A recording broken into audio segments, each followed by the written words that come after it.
Friends, in this video, I'm going to talk about 5 things. 1. What was hidden until now but is now apparent after the attacks? Second, what is Israel's policy? What is America's policy? What's Iran's agenda? And finally, what's going to happen in the near and medium-term future? Well, now it is clear that right from the beginning, the point was not negotiation.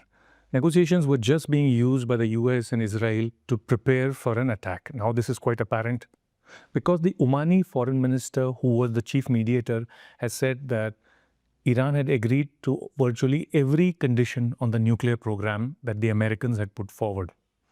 But still the attack went ahead. That means that the nuclear program was not the main objective. This was apparent even earlier because Trump, right from 2017-18, has kept putting conditions which were being dictated by the Israel lobby in the US and by Netanyahu. That is zero enrichment, and then, in fact, now he had even started saying that the missiles program should be stopped and that you should stop supporting your proxies, etc. Conditions which would have left basically Iran totally defenseless and surrendered. Second thing which is now clear is that the nuclear negotiation were never the main point. And negotiation itself for a cover.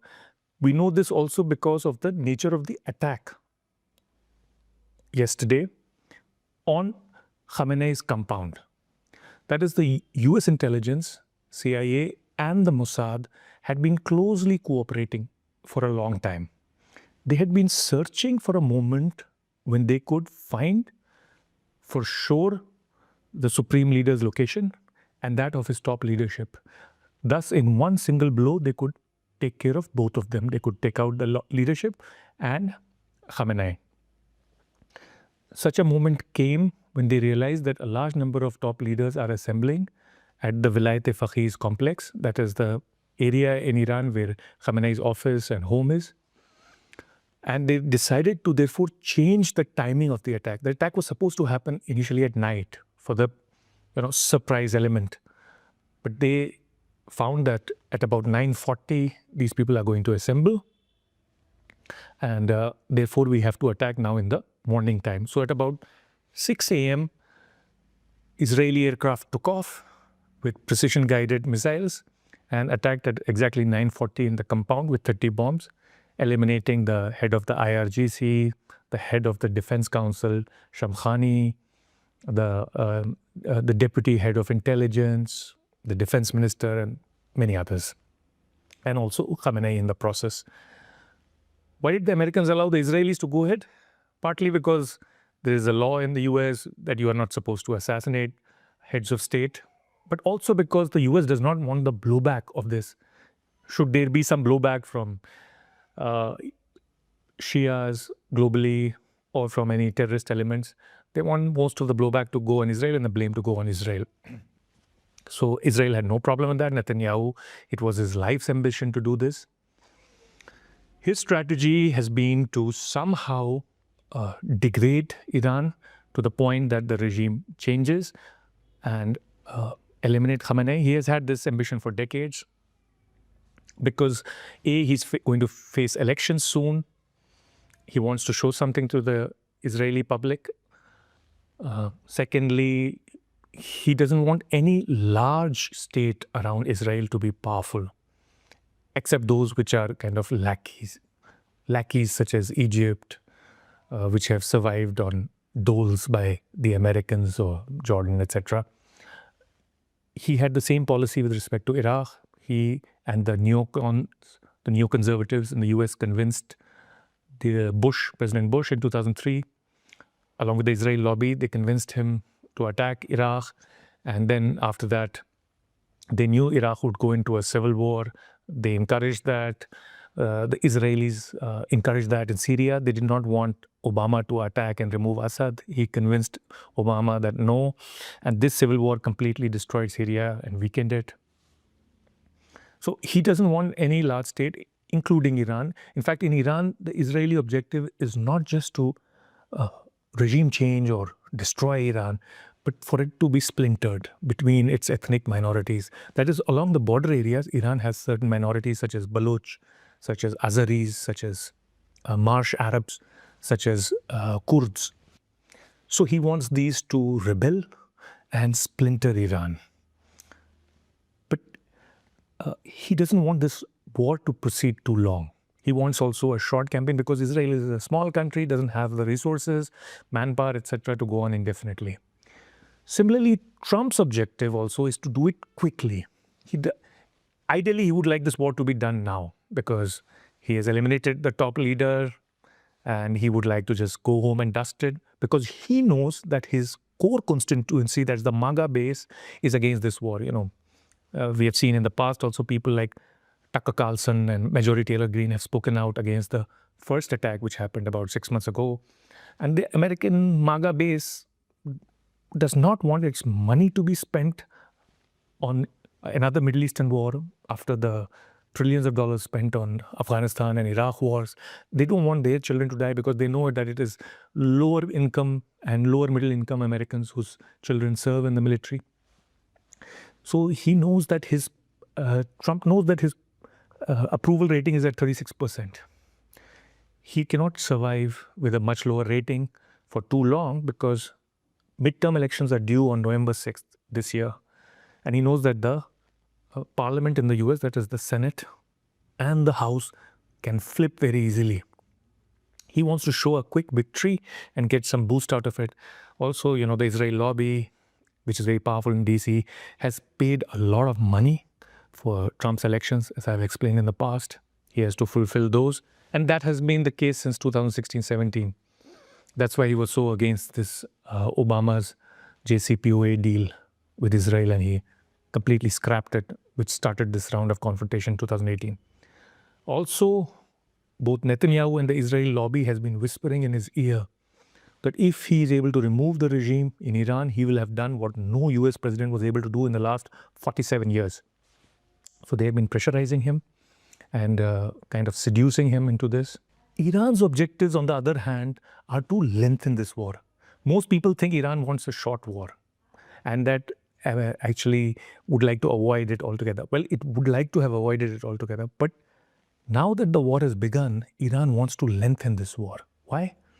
Because they know that they have the capacity to sustain some punishment. But the Americans and Israelis don't. And if they tire them out, then these guys won't attack again.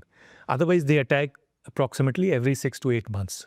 So they don't want them to attack again. And that can only happen if the domestic public opinion goes against Trump and against Netanyahu. So Iran's objective is to stretch this war. That is why they have not fired with huge volleys of missiles and drones. Part of the reason they have not done that is also because they have suffered huge damage in the first day. There were 1,000 attacks in the first day itself. And, Iranian intelligence has not been that great in terms of anticipating and, maintaining cover, etc. But part of the reason is they want this war to be strengthened. Now, one thing that has become apparent also is that Khamenei wanted to become a martyr. That is, Khamenei knew that he was a target and he could have escaped to one of those bunkers under mountains that the Iranians have built and he would have been safe. But no, there is a high status for martyrdom in the Shia faith, first of all. And so Khamenei wanted to go as a martyr. Second, he wanted to give an emblem for the regime, a symbol, so that it would inspire the public to resist.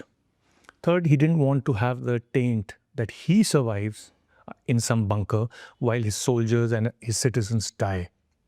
Now, this is very similar to the logic that Mahatma Gandhi in India had. Mahatma Gandhi had had several attacks on him. He could have had much better security, but he refused. In a way, he was ready for sacrifice. In a way, he was ready to give up his life because he said that me dying will serve my country better. That is, my martyrdom will help India more than my life right now. This is also very similar to what Socrates wanted. Socrates had many opportunities to escape. In fact, the court as well as the prosecutors and the jailers in Athens gave him many opportunities to escape. But Socrates did not take any of these opportunities because he realized that he has lived his life and that his death would better serve Athens as a symbol of reason. So Khamenei has purposely chosen sacrifice. This much is now very clear. But unfortunately, due to his indiscretion and having this meeting, a large number of top generals and officials have also died. Finally, what's going to happen in the coming days? This war is not going to be decided in a few hours or a few days. It will take weeks, and in fact, the whole process will take months and years to play out. I don't think there is going to be a regime change so quickly because the regime has depth, it has institutional roots which are deep, apart from the fact that it has huge arms. That is, it has the IRGC, about 150,000 men. It has hundreds of thousands of men in the paramilitary Basij. It has also the Iranian army. That is, the IRGC is like a Praetorian Guard, ideological, only for the defense of the regime. But even the Iranian army so far is loyal. Unlike what Trump is expecting or wanting, and Netanyahu, that there should be a crack between the army and the IRGC. No such cracks have emerged so far. The opposition is dispersed and splintered and not armed. So it's unlikely that the citizens will be able to force, those citizens who are against the government will be able to force the government out by force of arms. It is possible that in the minority areas in the periphery, rebellions might break out.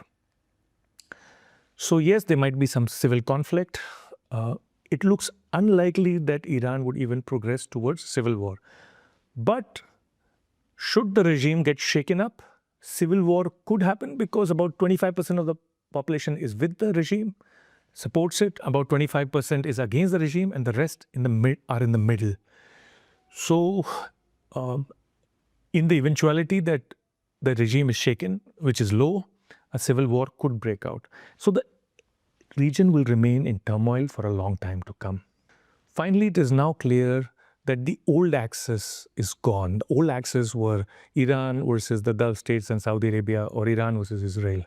Iran, over the last 2.5 years, its strength has been sapped through sanctions, through rebellions, through attacks by Israel and America repeatedly. So what remains is the most powerful country now in the Middle East is Israel, due to its own power, plus sitting on the shoulders of the US. It emerges as a hegemon. Its main partner is going to be the UAE, which is itself isolated within the Arab world and has been a big promoter of genocides, whether it is in Sudan, whether it's in Gaza, etc. And on the other side, resistance will develop against this kind of hegemony. This will be led most likely by Saudi Arabia, Turkey, Qatar. Maybe some other Gulf states may join. And they are trying to pull in Pakistan into this. Why is Pakistan important? Because Pakistan has what none of them have. That is, it has a large population, about 245 million people, soldiers, etc. It has nuclear weapons too, but that it will not share because it doesn't want to make America and Israel so angry. But Pakistan desperately needs the money. It's in dire financial straits and now in bad relations with India and Afghanistan on both borders. So the leading state of this formation will actually be Turkey because it is technologically the most advanced, with a very highly developed arms industry, with a very developed economy and a large population, over 85 million people. So Turkey will remain the central pillar, but the money of Qatar and Saudi would help, and you will see this play out across the region, from East Africa and the Horn of Africa, Sudan, through Yemen, through Iran, Afghanistan, Pakistan. This whole area will kind of have these two axes emerging because nature abhors a vacuum. And so this vacuum will be filled either directly by Israel or by a competition between Israel and this emerging Sunni axis. But rest assured, this matter will not be settled quickly because, as the Prussian strategist Karl von Clausewitz said, you can start a war, but you cannot know where it will go and you cannot choose to end it. That is, America and Israel have started this war, but they will not be able to define its parameters or its direction. They don't fully control it. People assume that because they are powerful, they can control every aspect. No, especially when you are domestically also weak in your country, as Trump is slowly becoming. Hence, where this war will go, what will be the outcome, is still not clear. But I have given you some broad outlines, and I'll keep bringing such analysis. So please do subscribe, share any of my videos or shorts that you like, because we are still very low on viewers and we put in a lot of money and effort into this analysis. So please help us. Please like, share our content and become subscribers. And I'll keep bringing this to you. So until next time, keep watching and I'll be back soon. Jai Hind.